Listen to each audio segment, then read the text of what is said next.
এটি আমাদের লোককবি দেবব্রত সিংহের লেখা। কবিতার নাম মৃণালের পত্র। তো কবিতাটা বলার আগে আমি দু চার কথা বলতে চাই। আজ আমাদের ওমেন এম্পাওয়ারমেন্টকে একটা মোহর দেওয়ার দিন। তো এই দিনে এই যে ওমেন এম্পাওয়ারমেন্ট, এটা কিন্তু আমাদের নিজেদের মহিলাদের একার জন্য হয়নি। এখানে আমাদের সহযোদ্ধা, সহকর্মী, আমাদের পুরুষরা সাথে আছেন। সেই পুরুষ হতে পারে আমার ভাই, হতে পারে আমার বাবা, হতে পারে আমার স্বামী, যে কেউ হতে পারে। কিন্তু এই পুরুষ নির্বাচনের ক্ষেত্রে একটি জিনিস আমাদেরকে সবসময় বুঝতে হবে, সেটা হচ্ছে কোন পুরুষ আমাকে ধরে এগোতে চাইছে আর কোন পুরুষ আমাকে সাথে নিয়ে এগোতে চাইছে। এইটা বোঝা খুব জরুরি।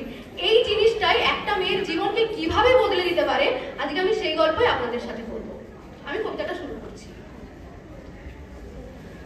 সেই ছোটবেলাতে আমাদের পাহাড় কোলের জোড়ের ধারে নদী পেরাইতে যেয়ে আমি আর আমার ভাই আষাঢ় মাসের এক হড়কা বানে ভাসে গেছিলাম বানের তরে। ভাইটি গেল ডুবে, আমি উঠলাম ভাসে। পাড়ার লোকে বললে, বিটি ছেলার জীবন তো, যদি বেটা ছেলা হতো তাহলে কি বাইচত? আমার মরণ নাই। সেই কথাটাই আজ তোমাকে আবার নতুন করে বলতে চাই। বেশি দিনের কথা নয়, এই কিছুদিন আগে আমাদের বাঘমুন্ডির পাহাড়ি পথে জিপ গাড়িতে চাইপে লাল ধুলা উড়াই তোমরা চুড়ি ভাতি করতে আইলে। দিনটা মনে আছে তোমার? দিনটা ছিল খরবার, মাসটা ছিল মধু মাস। টাঁড়ে টাঁড়ে ডাঙা ডহরে পলাশ বনে আগুন লাগা মধু মাস। আমার মরণ নাই। তুমি বলেছিলে তোমার সাথে দেখা হবে বলে আমার মরণ নাই।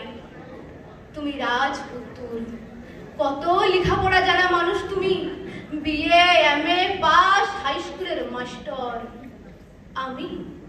আমি কাঠ কুড়ানি, রাঙামাটির গায়ের ঘরের স্কুল ছুট কাঠ কুড়ানি। কি সুন্দর গায়ের রং তোমার, একেবারে চাঁপা ফুলের পাড়া। আমি একেবারে কালো, আকড় ফলের পাড়া, মিশমিশে কালো। তবে কালো হলে হবে কি, পাড়ার লোকে সবাই বলে ওর গড়নটি খুবই ভালো। টানা টানা চোখ, বাঁশির মতন নাক, ছিপছিপে চেহারা। আমাদের বাঘমুন্ডির হাটের হলুদ রঙা শাড়ি পরলে, মাথায় লাল পলাশের ফুল গুজলে আমাকে নাকি দেখায় দারুণ। একেবারে মন ভুলানি, একেবারে মন কাড়ানি। বাপ আমার বাবু ঘরে মুনিশ কাটা খ্যাত মজুর। এমনিতে তার সবাই ভালো, শুধু 10-এর মধ্যে 10। সে একজন নেশা ভাঙ করা মানুষ। দিন ফুরাইলে সন্ধ্যা হলেই তাকে হাতছানি দেয় মোহনতলার মদ ভাটি। ঘর দুয়ার, ছিলা পিলা, লেখাপড়া, বাপের আমার কোনো দিকে লজন নাই। তখন বহুত ছোটবেলা, তখন থেকেই দেখতাম বাপ আমাকে বিয়া দিতে পারলেই বাঁচে, একেবারে হাত ছাড়ে বাঁচে। মা কিন্তু তা লয়। মা বলতো, এত ছোটতে বিহা কিসের, আর 5টা বিটি ছেলে যেরকম স্কুলে যাচ্ছে ওরকম যাক কেনে, দুপাতা লেখাপড়া করে আসুক। সেই করে কোনো মতে গায়ের স্কুলে 9 টুকু। ইহার মাঝে বলা নাই কোয়া নাই, বাপ একদিন হুট করে লাগাই দিলেন বিহা। তখন কি আর যাই থমতো? পুরুলিয়ার খট্টা পাড়ার জানকী যাদবের কাছে আগাম টাকা লিখছে বাপ।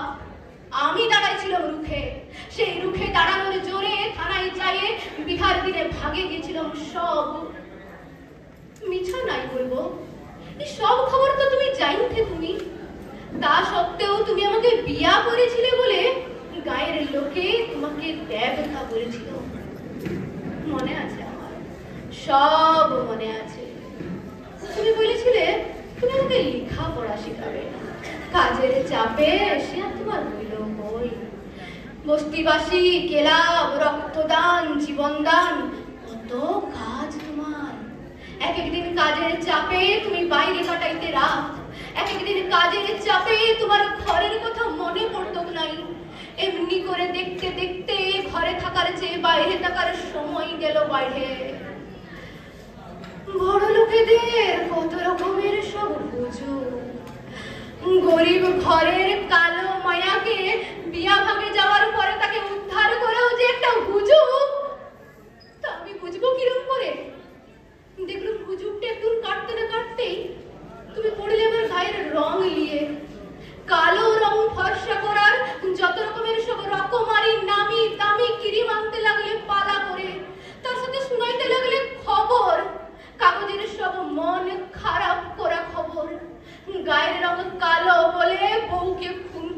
বর, গায়ের রঙ কালো বলে বিয়া ভাঙে যাওয়াই গলায় দড়ি দিল মেয়ে। তুমি বলতে এসব খবর তোমার জানা দরকার আছে, তা নাইলে দেশটা কোন দিকে যাচ্ছে তুমি বুঝতে পারবে নাই। আমি বলেছিলাম এমন দেশকে আমার বুঝে কাজ নাই। তারপর একদিন জ্যৈষ্ঠ মাসের বেলা ফুর্তি অবেলায় তুমি বললে চলো গঙ্গার ধারে হাঁটতে যাইব। আমি তোমার কথাটা শুনে তোমার দিকে এমন করে ভাইলেছিলাম যে তুমি সঙ্গে সঙ্গে বললে না না মিছা লয়, সত্যি বলছি। সেই কতদিন আগে নতুন বউ হয়ে আসার পরে শাশুড়ি আর জায়ের সঙ্গে সিদ্ধেশ্বরী মন্দিরে গঙ্গার ধারে পূজা দিতে গিয়েছিলাম। আজ আবার সেই গঙ্গার ধারে তোমার হাত ধরে। বেলা ফুর্তি অবেলাতে তুমি চাইছিলে নিরিবিলি, আরো নিরিবিলি। বহুত দূরের পোড়ো মন্দিরের ভাঙন ধরা খাটের ধারে আমার দম আসছিল আটকে। তোমার তখন লেগেছে ভালোবাসার ধুম, বউয়ের গলা জড়াই চুমু খাইয়ে আদর করে ভালোবাসার ধুমে তোমার তখন রাস হবে নাই মুখে। আমি কাঠ কুড়ানি, রাঙা মাটির গায়ের ঘরের স্কুল ছুট কাঠ কুড়ানি। আমি কি আর বুঝতে পারি তোমার অমন করে আদর করার মানে কি আর আমি বুঝতে পারি? আমার জায়গায় থাকতো যদি অন্য কেউ, সেও কি পাইথক বুঝতে? ভালোবাসার মানুষ অমন করে আদর করার ফাঁকে এক ঘড়িকে নদীর জলে ঠেলতে পারে ফেলে?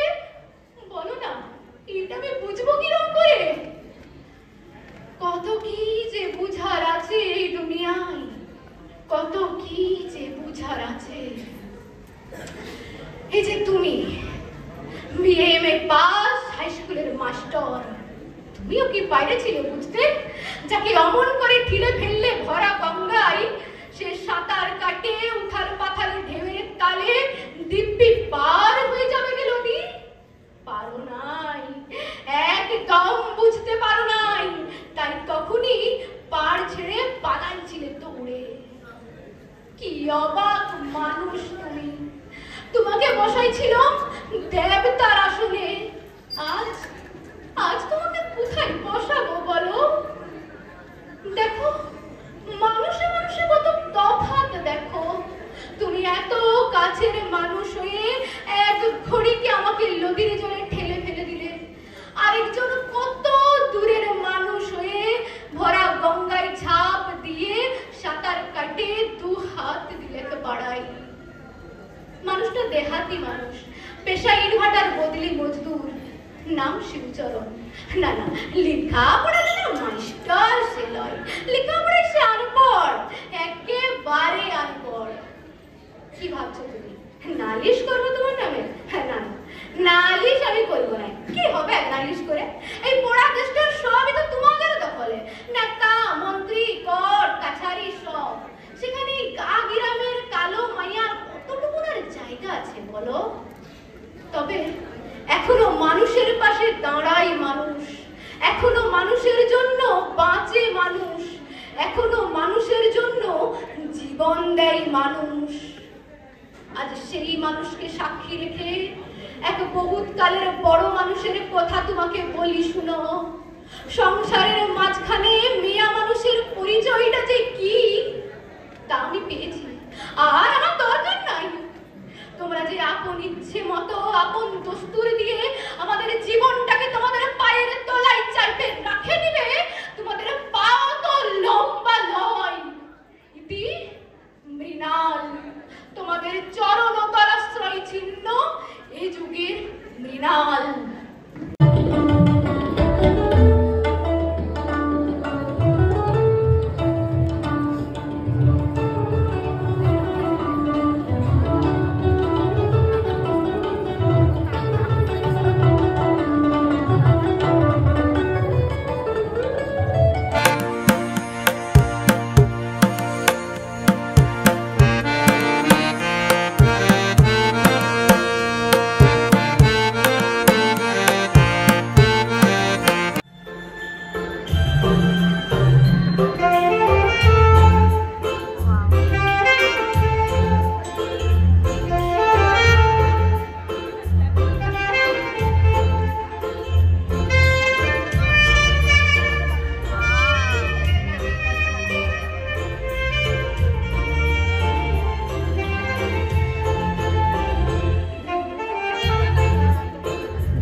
चाहिए